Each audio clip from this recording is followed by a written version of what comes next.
Yo creo que a todos nos ocurre. Bueno, voy a decirlo correctamente para no generalizar. Yo creo que a muchos nos ocurre que no nos preocupamos por cosas que no nos afectan.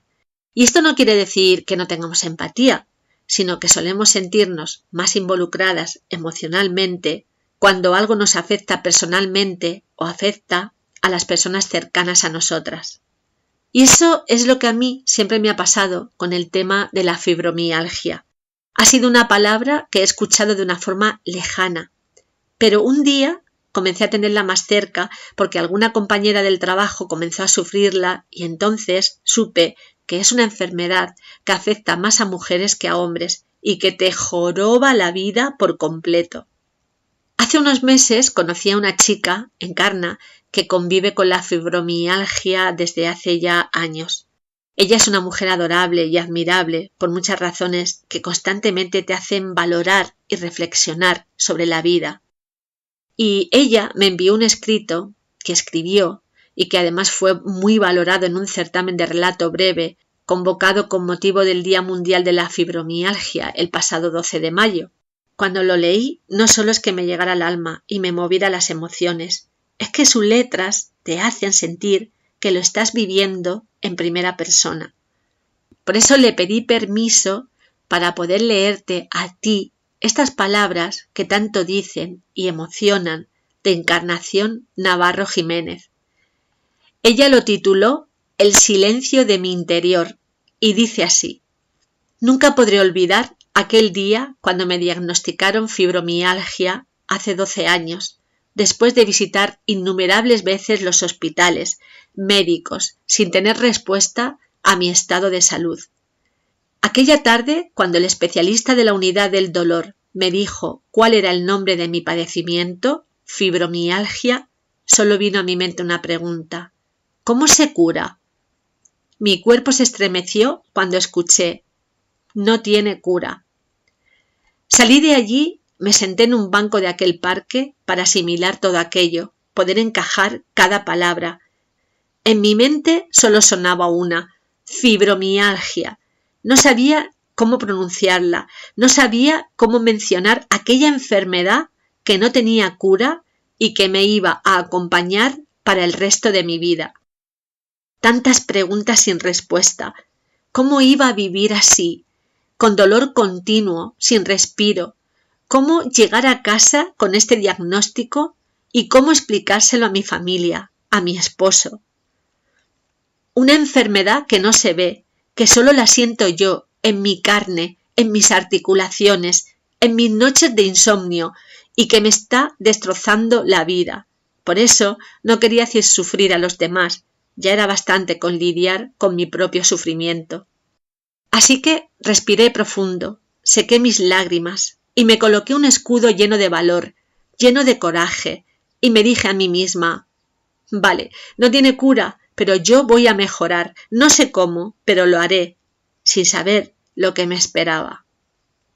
Empecé mi peregrinaje visitando cuantos fisioterapeutas me decían que era bueno, visitando clínicas que te contaban que te iban a aliviar el dolor, o por lo menos los síntomas, cita tras cita, y al final sin resultado alguno, y lo poco que conseguían solo era algo pasajero, momentos fugaces, ilusiones vanas que me volvían a mi realidad cuando regresaba el dolor.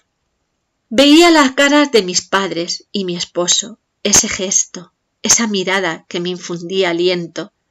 Encontraba en ellos consuelo. Mi vida cambió, dio un giro, ya no podía trabajar. Los paseos, los viajes, los encuentros entre amigos, todo fue disminuyendo. Empezaron las bajas médicas que me acompañan hasta el día de hoy, y sin imaginar que ese también sería un gran muro que me tocaría escalar burocráticamente hablando, pero ese es otro tema. Los brotes de la enfermedad se hacían cada día presentes, con una fuerza, con un ímpetu, que hasta el día de hoy me acompañan. Y eso aumentaba mi calvario, mi depresión y mi tristeza. Los días tan largos y las noches eternas, me fui encerrando en mí misma. Ya no tenía un escudo, ahora era un cuarto oscuro. Mi casa era mi único refugio, mirando siempre por la ventana la vida de los demás. Y como el título de mi relato dice, el silencio de mi interior, me fui ocultando por la incomprensión y falta de empatía de los que me rodeaban, que muchas veces hace mucho más daño que el propio dolor. Incomprensión, sí, por parte de esas revisiones en tribunales médicos, donde te hacen sentir tan pequeñita, tan poca cosa, y con ella la impotencia tremenda de sentirte tan vulnerable ante la mirada escrupulosa de los que desconfían de tu diagnóstico. Y es ahí donde miras a tu alrededor y te vuelves a preguntar, ¿dónde están esos amigos que una vez te dieron la palmadita en la espalda y que ahora te dejan sola? Sola ante un juicio que no solo es médico, sino también de los mal llamados amigos. ¿Dónde están? Y con esa ausencia también llegan los comentarios que cargas en tus espaldas como una mochila que no te corresponde cargar. Pues yo la veo bien. O pues no es para tanto, dicen. Claro, no es para tanto cuando se habla desde el desconocimiento y la lejanía. Hoy en día no es que me encuentre mejor, mi situación ha empeorado, y aunque camine un poco más lento y tenga que reponerme después de cada brote, mi mente se ha fortalecido gracias a las personas que la vida me ha presentado, entre ellos a ABAFI, que es la Asociación de Fibromialgia y Síndrome de Fatiga Crónica. Si antes me abandonaron los amigos, en ABAFI encontré ese respaldo que tanto necesitaba, encontré comprensión y encontré cariño. Me he sentido arropada en un mundo donde falta tanta empatía y he podido, a través de sus consejos, sentir alivio y resolver tantas preguntas que en su momento desconocía. Hoy sé que no soy la única con esta patología y que como yo, también muchas personas han conseguido un cálido abrazo en esta asociación que nos recuerda que no estamos solos. En las noches que no duermo, pienso en las personas que aún lo tienen más difícil por la falta de apoyo familiar, que es de suma importancia y que yo he tenido la suerte de tenerla.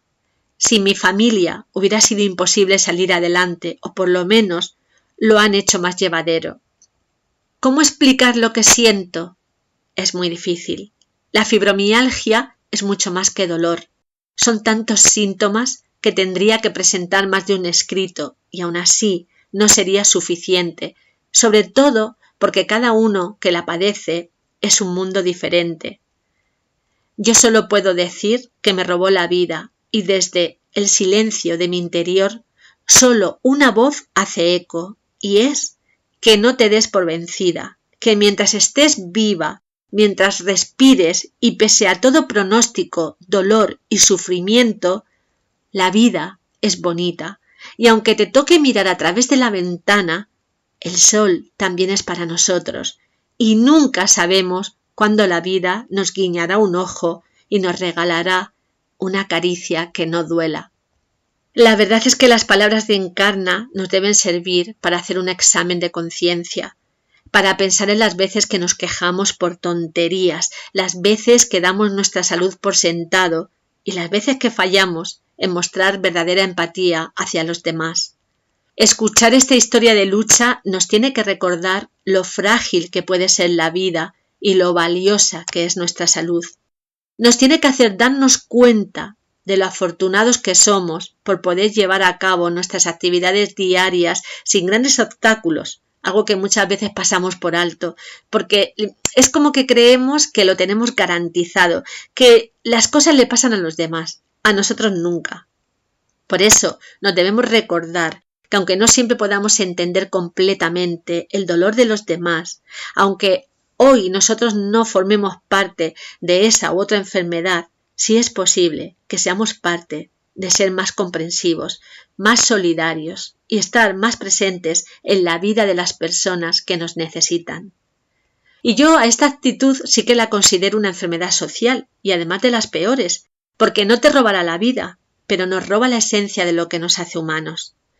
La semana pasada hablábamos sobre la influencia de las redes sociales y no sé si me equivoco, pero yo creo que hemos pasado a vivir de un modo tan superficial que nos hemos convertido en espectadores de la vida de los demás, observando sus alegrías y tristezas desde la distancia, sin involucrarnos. ¿Y qué pasaría si mañana fuéramos nosotras las que tuviéramos que escribir esa carta, compartiendo nuestra propia lucha y dolor? ¿Cómo nos sentiríamos si nos encontráramos solas, sin el apoyo y la presencia de los demás? A mí me ha pasado, y no por una enfermedad, pero sí por una pérdida.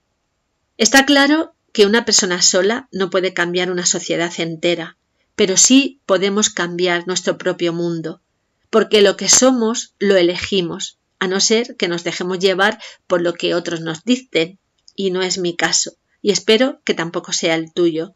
Cuando elegimos ser más empáticas, estar presentes y ser solidarias, estamos plantando semillas de cambio. Y también creo que las palabras y los pequeños actos de bondad tienen un efecto dominó que va extendiéndose más allá de lo que podemos ver o imaginar. Así que ojalá y seamos parte del calor, comprensión y apoyo para que la gente que nos rodea no tenga que escribir cartas como esta, ya no solo de dolor, porque eso desgraciadamente no lo podemos erradicar, no está en nuestra mano, pero sí de soledad. Hasta la semana que viene.